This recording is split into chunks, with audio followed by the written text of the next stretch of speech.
हो गया खरी हो हमर यार मनावा तो एक बेर बात कर लगे।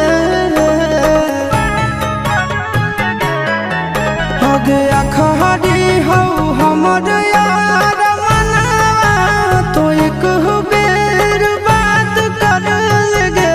हो गे सुना यारवा हो भरती पटनवा में आके मुलाकात कर लेगे। आगे सुना यारवा हो भरती पटनवा में आके मुलाकात कर लेगे। आगे चली जाइबौ छोड़ी के दुनिया विदाई अपने हाथ कर लेगे। आगे सुना यारवा हो भरती पटनवा में आके मुलाकात कर लेगे।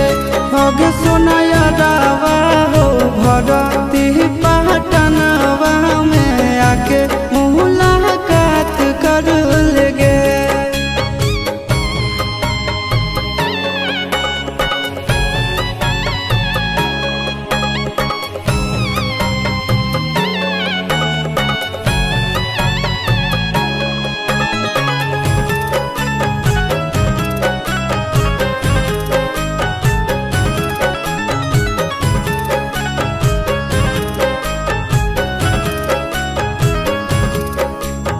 मोरे घर पनिया पिलाई दी है जान गे।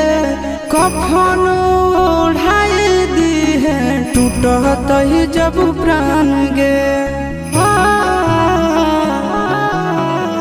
मोरे घर पनिया पिलाई दी है जान गे।